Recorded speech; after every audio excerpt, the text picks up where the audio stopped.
Good evening, everyone. In the February-March issue of Rotary, which is the official magazine of RIBI, there are many articles on plastic pollution.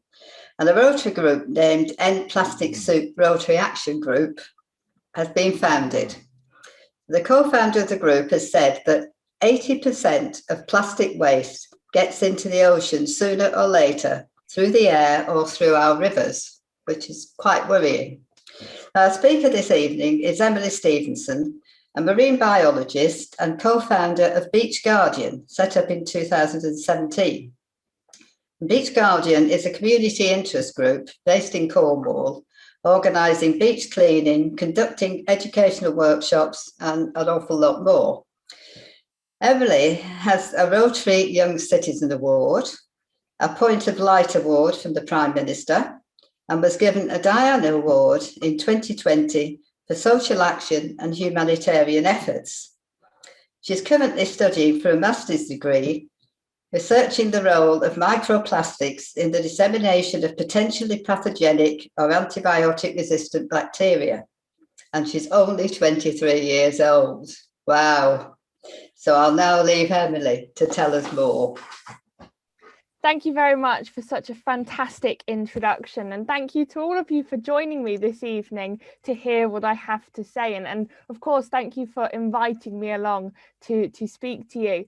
Now, before some of you were joining in this evening, I was just saying to those of us that were here a little bit earlier, I was thinking, what problems with plastic do I know that I'm aware of that are relative to you? Because of course I'm based in Cornwall and you're based predominantly in Southampton. So what did I know that kind of linked us together?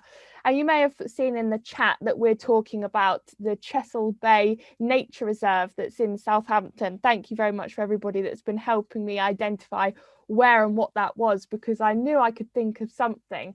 And I've just found it on my screen. I know of a beach cleaner based in Southampton that has been working tirelessly to tackle what's going on in Chesil Bay. Now, I believe, and don't quote me on this, that there is a plastics factory operating somewhere on the River Itchen, I believe it is, going through Southampton there. And I can't say for certain, but there's probably a good likelihood of them spilling a lot of plastic into the environment. And just to give you an idea of the consequence of that on a local nature reserve to you, I'm just going to share my screen very quickly here to show you. Hopefully you can see this photograph of a pair of wellies here. This woman is actually stood about a foot deep in microplastics there. Every little speck that you see there, that's an individual piece of plastic in Chesil Bay, Southampton, site of special scientific interest. It's a nature reserve, probably vitally important to wading birds and important commercial fish species. So that's quite a harrowing place to start. But what I love about this story is that this lady is doing a great deal to tackle this. And that is what I would like to talk to you about this evening, is not the dire state of the planet, because from seeing that photograph, we know just how bad it is. You are probably all well aware of the consequences of human activity on the environment, not just plastic pollution, but climate change, coral bleaching, acid rain, rising sea levels, the list goes on. And of course, with Rotary's new 7th area of focus being the environment this year, I feel that everybody's talking about it. So I'm not going to come to you this evening and tell you about the problems of plastics, because you're probably all well aware now. And not only have plastics flooded the waterways, they've also flooded the media. So I know that I don't have to explain to you the problem of plastic, but what I would like to do is show that everybody can do something about it, even at the individual level, at the community group level, at the nationwide level, at the global level. We can tackle plastic waste, and that is really the message at Beach Guardian. So as you heard in my beautiful introduction there, thank you very much. My name is Emily Stevenson, and I'm the co-founder of Beach Guardian. Now, Beach Guardian is a social enterprise and not-for-profit based in North Cornwall that aims to engage, educate and empower against plastic pollution. Now, we have one first hurdle that we need to get over together this evening. So for optimal viewing pleasure, what I'm going to ask you to do is look at your screen, and in the top right where it says view, you probably are on gallery view right now. I'm just going to ask you to swap over to speaker view if possible, please. Or if the host could spotlight me, or I might be able to spotlight myself. No, I can't. If you're on speaker view, you probably will see me full screen right about now. Apologies for that. Don't worry, I have brushed my teeth and I haven't actually touched up my lockdown route, so don't look too closely. But hopefully you've got me full screen now. Oh, I can see myself full screen. Brilliant. Okay, so that's the first hurdle done and dusted. It's plain sailing from here on out. So what I'd like to do is just explain a bit about what Beach Guardian is and what we actually do. So in a nutshell, the work that we do at Beach Guardian can be divided into 5 different areas. We work in the community, we work through education, so working in schools. We've now successfully delivered educational workshops for over 65,000 young people across the UK and further. We work with businesses to help them reduce their reliance on unnecessary plastics. And of course, we do all of this through an evidence-based approach, so through research. As you heard again through my fantastic introduction, that I've been studying my master's degree. I've got some great news that I should have updated my bio more recently, but I completed my master's degree this week, literally just this week. So that's why I'm a bit behind on updating my bio, but I did complete it. Very good feeling. So now I'm working as a research assistant at the University of Exeter, so continuing this research of microplastics in the environment and the consequence on human health. And then finally, if not most importantly, collaboration. I would say the backbone of what we are, who we are at Beach Guardian, comes down to collaboration. And I suppose that's what brings me to you this evening, because it is our belief here at Beach Guardian that, you know, we are stronger together. We are only going to solve all of these environmental issues if we do it together. So I come to you tonight to join forces so we can begin to tackle some of these problems together. So I'm going to go through each of these kind of areas that we operate in a bit more detail for you now, so you get a bit more explanation as to what we actually do. So working with the community, a lot of that is beach cleaning. We do an awful lot of beach cleaning, and this is really how we first started here at Beach Guardian. I moved to Cornwall. I was lucky enough to move to Cornwall when I was 10 years old, and since the day that we moved down, even before that, we were coming on holiday here. Every second I could possibly spare, we were down on the beach doing beach cleans and spending time in the natural environment. So when Blue Planet 2 came along and suddenly the whole world woke up to plastic pollution, everybody suddenly wanted to do beach cleans, but they didn't necessarily know how or where or what to do. So Beach Guardian was born and just became a facilitator of beach cleans and litter picks. Of course, it doesn't always have to be on the beach. If not, it's more important on the streets to get it before it goes out into the marine environment. And I think people are very quick to underestimate the value of beach cleaning and litter picking. They think that it's just a cosmetic exercise to make a place look nicer, but it is so much more than that. Aside from the obvious environmental benefit of actually getting litter and plastics out of the environment, it has huge social benefits as well, bringing people together, acting as rehabilitation for potentially vulnerable people in the community. And of course, we know from the last year and a half what the consequences are of social isolation. Well, beach cleaning can be a mitigator of that, of course, only when restrictions allow. Now, beach cleaning and litter picking, a lot of people do. You may well do it in your own club. You may have seen other groups doing it nearby to you. Pretty much everybody is doing this kind of thing now. So what makes Beach Guardian different?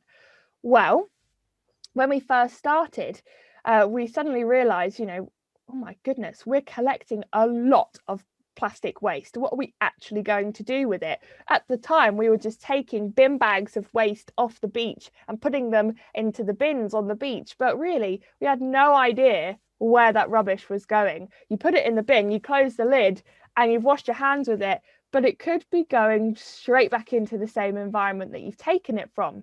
And it was then that we realized, well, okay, let's take responsibility for this waste. And then we decided that we would keep every single piece of plastic that we ever found. And we were very lucky to have a fantastic facility. We've got this 5-acre field. It's amazing. We've got this 80-foot polytunnel. We've got a wildflower meadow, we've got a wildlife pond, we've got some beehives. It's literally all going nuts up there at the moment. But in this field, this is where we can store the plastic that we find on our beach cleans. And just to give you an idea of the scale of what we're finding, this photograph, and if you've heard me speak before, I think one or two of you you will have heard me say, every time I do this slide, I think, I need to update this slide, because this slide is actually 2 years old, and every time I do this presentation I say I need to change it, and I never do. But that just gives you an idea of how much plastic we're finding. This was 2 years ago. We've now doubled this amount, and we've now got a mountain of plastic in our field, and this serves as a fantastic resource to really show the scale of the problem. In that, bear in mind, we've only been cleaning plastic off the beaches since 2017, and this photograph is out of date. We've only been cleaning a 10-mile stretch of the North Cornwall coastline. The plastic that washes up on the beaches is only 1% of the plastic that's really out there. So when you scale this up to the rest of the plastic in the ocean, the rest of the coastline of the world, you begin to understand the real scale of this issue.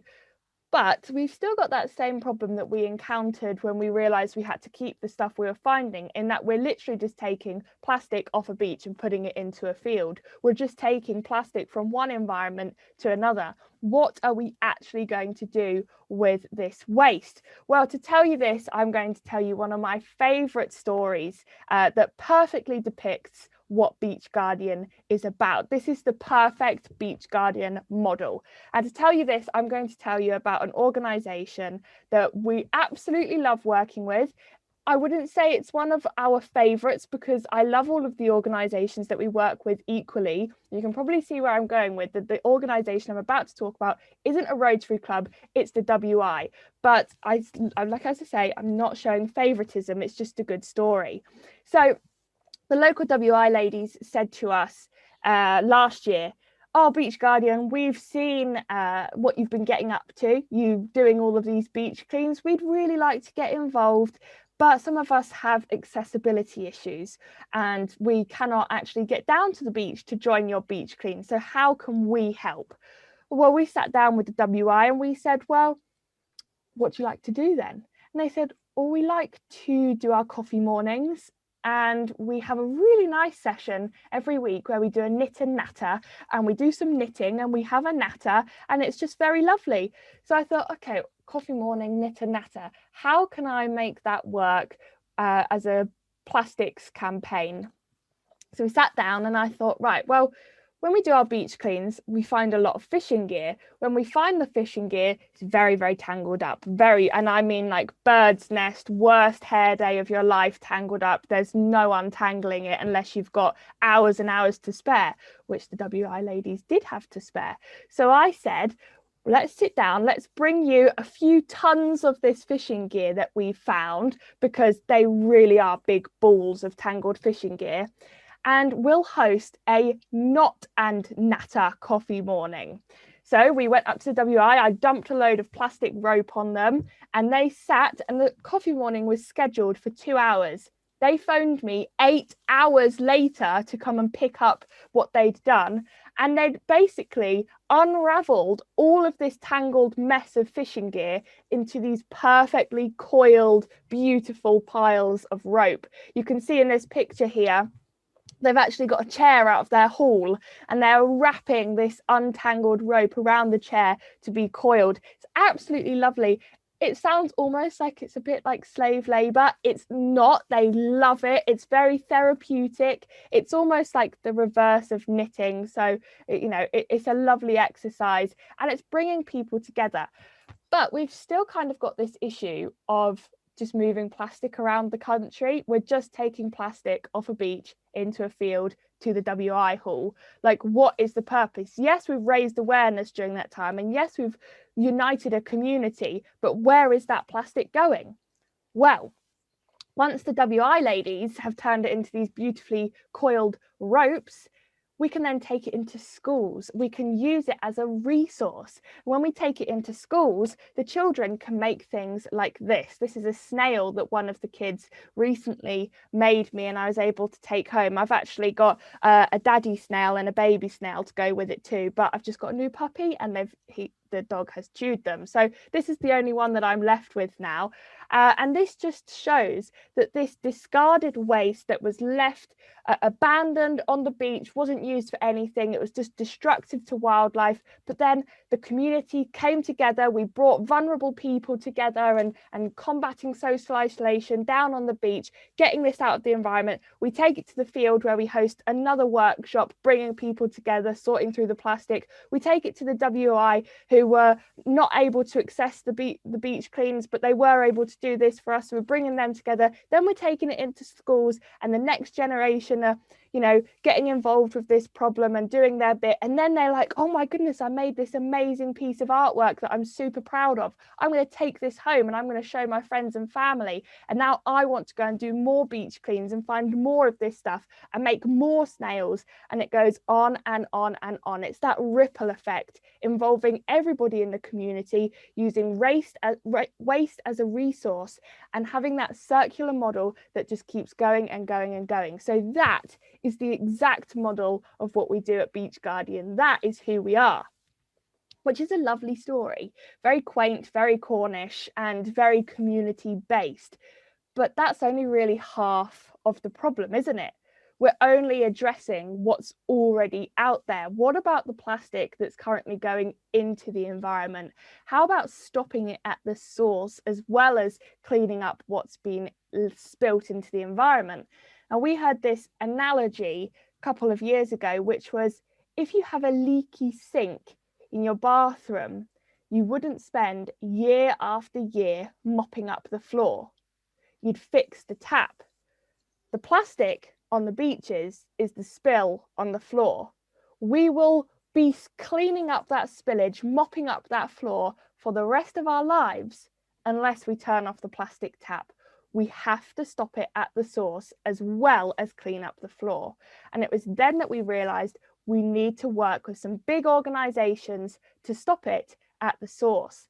So one of the more recent organizations we've been working with is PepsiCo. So PepsiCo, if you've never actually heard of PepsiCo, you may have heard of some of the brands that they own. Pepsi, for example, Mountain Dew, Gatorade, Tropicana, Quaker Oats, Starbucks and Walker's Crisps. In fact, PepsiCo are the second largest food and drink manufacturer in the world. They're also in the top 3 plastic polluting organizations in the world. So a very big player in this game that I find myself in. Now, there's one organization on here that I want you to focus in on, and that is Walker's. So on our beach cleans, we find a lot of crisp packets. And what's interesting about these crisp packets is, as you'll know, food packaging usually has a date on the back of them. Crisp packets have a date on the back of them. So we can see how long they've been in the environment. Now, I've actually got an example of one here that I've recently found. It's not a Walker's crisp packet. This is a Smith's crisp packet. You can see the colour, very beautiful, very lovely. Looked like I could have bought this in the shop today if it wasn't for the retro packaging. Now you can see on the top there, it says Royal Wedding. But this wasn't Harry and Meghan's royal wedding. This wasn't William and Kate's royal wedding. This was Charles and Diana's royal wedding back in 1981, which makes this crisp packet 16 years older than I am. This crisp packet has been on the planet 16 years more than I have. And you can see, I mean, you tell me which one of us two has aged better. This crisp packet, the strength and durability is exactly the same as it was made. I can literally pull on it with pretty much all of my strength and it will not break. This is the problem with plastic. Every single piece of plastic that gets littered today will still be here when my grandchildren have grandchildren and when their grandchildren have grandchildren, and a whole lot longer than that.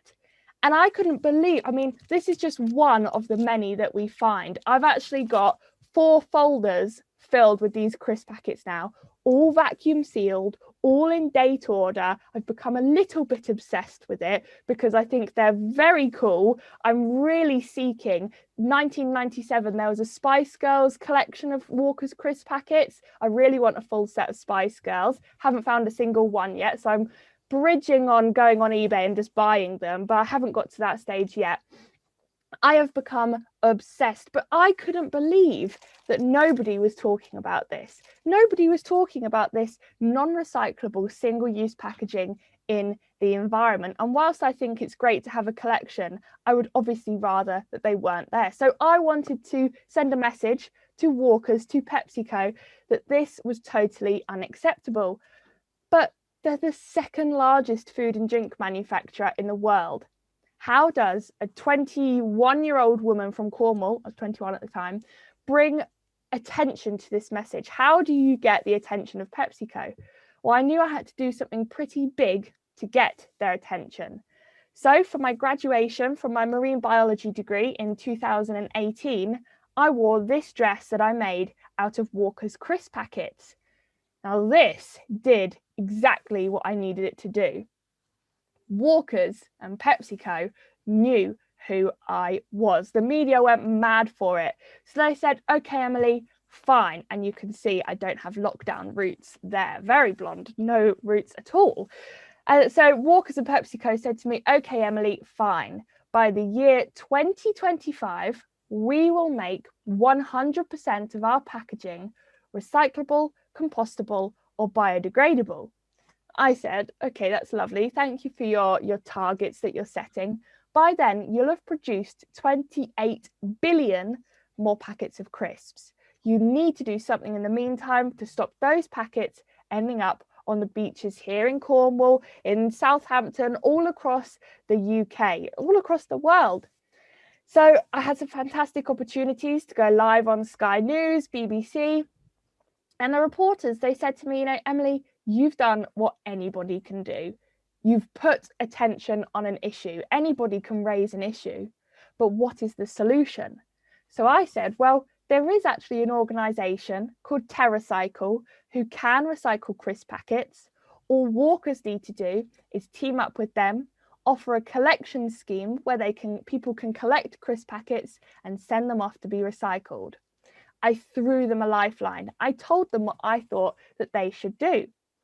Well, lo and behold, a week later, this was in the news. Walker's crisp packets recycling scheme announced. And then later that month, Walker's launches recycling scheme after storm over crisp packets. They listened to exactly what I said. One person, one individual that was inspired by some silly packets ending up on the beaches that she grew up on, instigated a nationwide change. This was the very first of its kind nationwide crisp packet recycling scheme. Since its installation, over 45 million crisp packets have been recycled.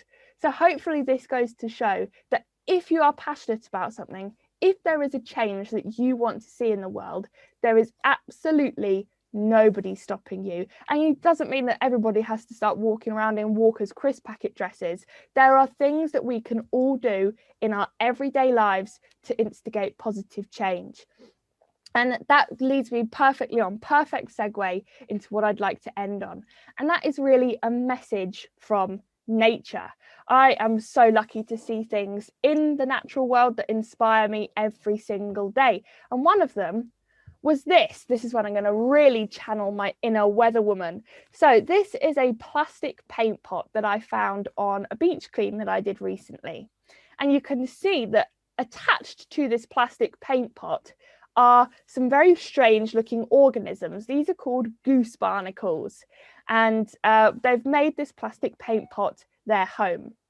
Now I realized as I was doing my beach clean and I held up this plastic paint pot and I looked at it like this, I thought, I know that nature is here. I know that the goose barnacles are trying to thrive, are trying to fight back, but all I can see is the human activity. All I can see is man's presence in nature, the plastic paint pot. But then I realized, well, all I have to do is just twist my paint pot ever so slightly, and I begin to see promise of a balance, a world where human activity and nature can coexist sustainably. But then I thought, well, if I'm just going to follow through with this silly analogy of the plastic paint pot being human activity and the goose barnacles being nature, then all I need to do really is twist my plastic paint pot ever so slightly more, and all I can see is nature. All I can see is hope and life. I know that human activity is still there, but I can't see it anymore because nature has taken the full view. And I realized sometimes it may be hard to see that nature is there. It may be hard to see that there is a world where human activity and nature can coexist. But sometimes you just have to twist the paint pot. Sometimes you just have to try looking at things a little bit differently or working just a little bit harder to see it. But there is a world where human activity and nature can coexist sustainably. But we have to work together to achieve this. So thank you so much again for inviting me along this evening. Thank you so much for all coming along and joining me. And I very much welcome any questions you may have. Thank you. Well, thanks very much, Emily. I was so carried away with what you were saying. I hadn't realised you'd actually got anywhere near your 25 minutes. I think that was tremendous. So you've left us a bit gobsmacked, actually. But I'm sure there are lots of questions that people have. Who's going to launch the first one? Give us a wave. You've gobsmacked them all, Emily. Sean's got his hand up. It might be easier, everybody. You might need to swap back to gallery view now. Sorry for absolutely stealing the spotlight. It just always happens. But you can swap back to gallery view now. You can see everybody again. James, who did you say had their hand up? Sean. Sean, yes. Sean, yes. Emily, you are a phenomenal speaker. Thank you very much. Thank you. Now, I don't know if the club's going to do anything. That's down to the president. But we have a magazine which goes quite a way around the country, etc., etc. What can we put in the magazine to help you? I've got funny things on here. It's all right. I've solved it for you. Oh, good. What can we put in our magazine to help your project? Well, I mean, I'm very happy to write a blog or something like that on how people can preserve the natural world, or if you have another idea or something like that we can do. But if you honestly just want my best single piece of advice on how everybody in their everyday life can tackle environmental issues, then my one piece of advice is to do exactly what we're doing right now. Talking about the planet. People think that if you're going to be a volunteer, you have to sacrifice so much. I think the traditional view of a volunteer is somebody that literally gives up days to weeks in a soup kitchen or something like that. But being a volunteer does not require sacrifice at all. Being a conservationist does not require sacrifice at all. Just by talking about the planet, just by talking about the environment and environmental issues, people can connect to it. When we connect to things, we want to protect it.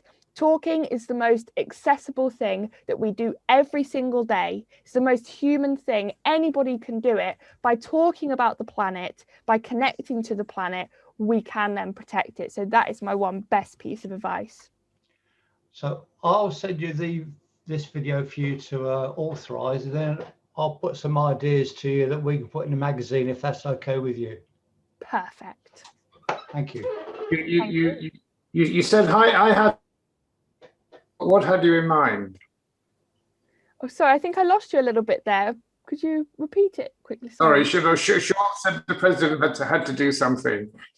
Or if you want to organise a beach clean or something. Oh, I see. If the club wants to do something, it's down to the president. Ah, I see. But presumably, I mean, how do we find out what's happening in Southampton, Emily? What's the best way to find that out? Well, there's a fantastic network of Keep Britain Tidy Litter Hero ambassadors. There's about 300 Keep Britain Tidy ambassadors across the UK now, and there's pretty much guaranteed to be one near to you that will be organising events similar to ours. So I can put a message out on the network. I'm an ambassador myself, and I can find that information for you. That would be really helpful. Thank you. Yes, I'm very happy to organise a beach clean. That'd be rather interesting, wouldn't it?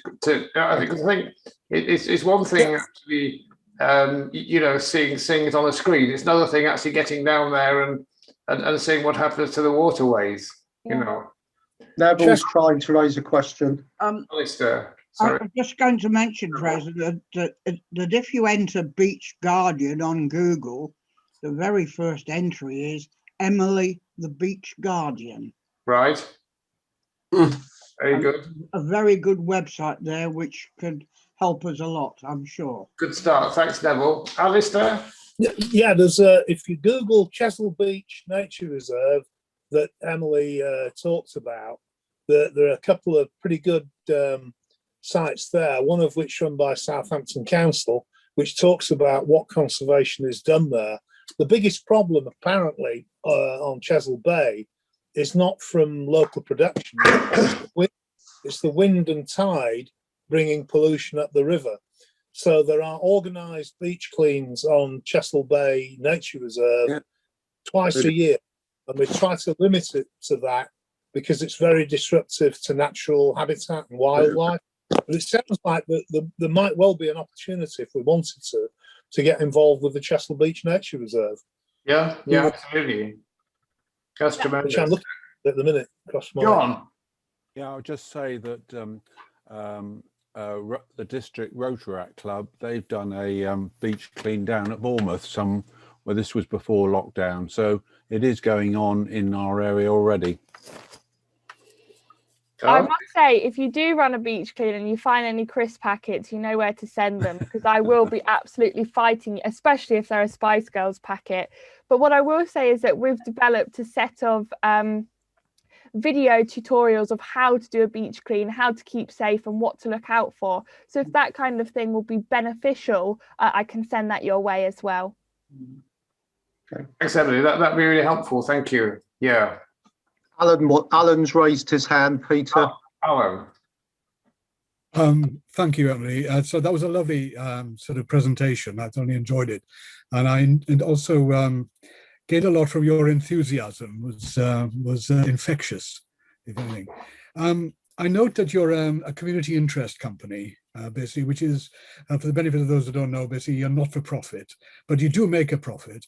I'm concerned that from the point of view of the survival of the company or the business, because it is an excellent model, and that where does your income stream come from the point of view of sustainability? Yes, I mean, this is the question that I think about every night before going to bed. It haunts me. I'm joking. We're very fortunate to have phenomenal support. At the moment, we're solely supported by grant funding from the National Lottery. We've got 3 years left of funding, and we're hoping to extend that for a further 5 years. So fingers crossed for that. Beyond that, it's just down to donations and that kind of support. So obviously it's not totally sustainable, and of course sustainability is my thing, so it just really it's quite stressful. But as I say, we have fantastic support from you know, lots and lots of different people. We have tried various things, you know, selling merchandise, t-shirts, that kind of thing, selling membership to send out personal messages and weekly emails and that kind of thing. But when it came down to the merchandise side of things, we were just giving out stuff, and we're trying to stop more stuff, if you see what I mean. So if you've got any ideas, please share them with me. I'm not the business model. I'm the kind of, I just smile and wave. The other people involved in Beach Guardian sort out the business side of things. You're the educator. No, Emily, you're the educator, and also the marketing work you do, I'm sure, is phenomenal. So whatever, but also part of your unique selling potential in the sense that the environment, you're protecting the environment here. Basically to a large extent, and I just wonder whether you've pursued basically the grants that are available, the organizations that are out there that you could partner up with and gain an income from there, and also the stuff that you do collect, basically. There are organizations out there that actually reuse plastics in a sort of, again, not so much a sustainable way, but in an effective way as well. And they could perhaps pay, you could generate a bit of an income from that. I'm sort of flying a bit of a kite here, I think. Well, I was wondering, Emily, I mean, you mentioned PepsiCo. I mean, do they actually sort of devote a lot of money now to recycling? I mean, have they got into the swing of it? I was wondering if you want to say a bit more about that to us, really. Yes, absolutely. Because whilst I kind of sing the praises of the crisp packet recycling scheme, very biased on that one, and there's a lot more to be done, and of course we cannot recycle our way out of this problem, unfortunately. There is huge flaws with the current recycling system. Take the crisp packet recycling system, for example. We're not turning a crisp packet back into a crisp packet. If we were, then we'd have the dream kind of solution there, because we wouldn't need to take any more materials from the earth. But what we are doing is we're turning crisp packets into garden furniture and roof panels and stuff like that. There's only so much garden furniture the UK population needs. The same with plastic bottles. We're not actually currently turning a plastic bottle back into a plastic bottle. So PepsiCo are currently working on changing the materials so that we're not having to look at recycling as a plan B, C, D, E, F kind of thing. But there's lots of controversy around that as well. If we all suddenly swap to biodegradable plastics or biodegradable materials, then we don't actually currently have the infrastructure in place to deal with biodegradable plastics. You need an industrial composter to deal with biodegradable plastics. If a biodegradable crisp packet ends up in the ocean, it will act exactly the same as a plastic crisp packet. So yeah, they are still kind of working on things, but it really needs a kind of multilateral approach with researchers and government. And we need to kind of shift the whole way of doing things if we're going to have a long-lasting solution. So to answer your question, they are still very much working on this. Sustainability is, they've got, lots of teams working on this. I recently went and joined a guest panel to their 500 UK staff, and sustainability is very important to them, but they need help, basically. Every group needs help. We need to find the answers quickly. Yeah. So, is everybody totally gobsmacked then? John Caldwell's raised a hand, as Chris Nixon. John? Yes, thanks. A fascinating talk. On tonight's BBC News, main news at 6 o'clock, they had a news item about the pollution of the microplastics in rivers, which was pretty horrifying. But I am absolutely horrified that people go down to the beach and they leave tents on the beach, plastic tents. I mean, I just can't believe people would do that sort of thing these days. And you said that you've doubled the amount that you've had on the beach in 3 years. How do you get messages out to people not to leave their tents? Well, actually, I obviously don't like them leaving their tents, but there is an organisation that takes the tents left at festivals and beaches and turns them into beach cleaning bags. All of the bags that we use at the moment are made out of old tents. Not that I'm encouraging people to leave tents, but there is kind of a waste stream in place to deal with that. We call that kind of behaviour the festival mentality. That somebody is, that it's knowing that somebody is going to come along behind you and clear it up. Yeah. But where they've got in their head that somebody is going to come along to a beach after them and clear up, that, you know, other than volunteers, there isn't somebody designated to do that. Funny story, actually, my 8-year-old brother, he said to me the other day, he goes, Emily, you do know that the plastic in the environment, that's your fault. And I said, where'd you get that from then? And he said, people know how much you love picking it up that they just leave it there for you. And I said, well, that's quite a nice way of looking at it, but I really hope that's not what's happening. But I think it does just come down to some people think that somebody is just going to clear up for them, whether their mum did it for them for their whole life or whatever. So that's why we work in schools, to make sure that, you know, and I'm not just saying it's young people, older people, you know, everybody's to blame.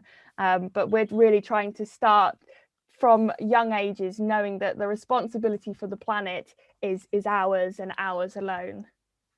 Thanks, Emily. There was somebody else had a question, didn't they? Chris, yes. Emily, I thought that was a tremendous talk, and your work you've done with walkers is tremendous. I was a bit sort of worried that I didn't know about the recycling scheme for Chris Packett. So I think the more we can spread the news on that is good. Do you have an ultimate plan for all that plastic in that field, or is it just going to stay there forever?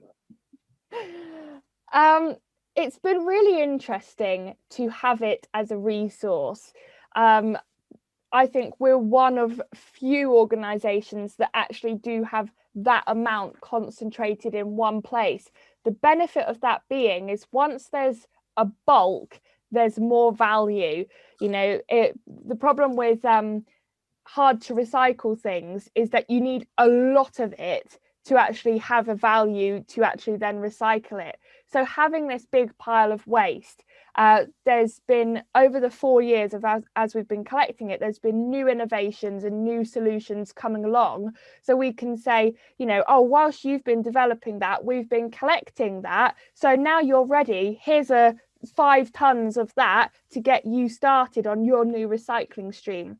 So for example, there's an organisation called the Ocean Recovery Project. They're based in Exeter City Council, and they can take plastic fishing nets, not the ones that the WI sort out, they sort out the ropes for us, the actual nets, the trawl nets. They can shred them and turn them into kayaks, furniture, litter pickers. They actually turned fishing nets into a stage at Glastonbury Festival in 2019. So when they were up and running, we said, oh, we've got 10 tons of fishing nets that we've been collecting. It's currently sat in our field. Can you recycle it? Yes, here's 10 tons, job done. Another organisation called Waterhaul. Oh, I've got some here. Let me show you. They can actually make sunglasses out of plastic. So these, I'm not going to put them on because they're far too big for me and I'll look like Willy Wonka from Willy Wonka's Chocolate Factory. But these were actually made out of recycled plastic fishing nets too. So having it there has been really helpful for us and other organisations that have just set up waste streams, because we can say, you know, oh, try it with this. Researchers as well, we've got some university students researching how much we're finding and that kind of thing. So it does have a resource. Obviously, we need more waste streams and more solutions, because else our pile is going to end up bigger than Mount Everest, and it's just not going to be sustainable at all. Thank you. Thanks, Emily. Has anybody else got any questions? Okay. Well, can I call on Neville, who is our environmental specialist, to give the vote of thanks? Only because nobody else wants to do it. Thank you, President. Well, how do you follow that? Throughout the ages, mankind has made many attempts to destroy each other, usually with varying effects. And in fact, 200 odd years ago, the Victorians, in theory, saved the lives of many people, developed our sewage system by piping most of it out to sea. In fact, Southampton were, to my knowledge, still shipping boatloads of sewage from the works at St. Denis. Now, whether they're still doing it, I don't know. And they were dumping this out by the Isle of Wight. So maybe some of this is coming through from on the beach on the Chesil Bay that you just mentioned. Then industry developed, some would say, the savior of the packaging industry, plastic. No concern was raised about reusability or pollution for some years, but WI did many years ago. It was on their book and has been for some years. So I'm not surprised that they're helping out with some of the things. Then slowly the penny dropped. Then you found that before you could enjoy your day on the beach, you had to clear an area of different types of rubbish. This was generally achieved by throwing this into the sea or towards the next beach, people on the beach. This short-sighted action slowly but surely created a situation which can no longer be overlooked. And our speaker tonight, Emily, has vividly and forcibly shown us the errors of our ways. By co-founding Beach Guardians Against Pollution, Emily has, with her father, set out to motivate, educate and involve people with the intent to save our planet. It is still not too late, but it is urgent, as Emily has so forcefully and enthusiastically presented to us tonight. We must not only consider what she explained tonight, we must now act upon it. So please, members, would you please show your appreciation to Emily for such a sincere, thoughtful and brilliant presentation this evening.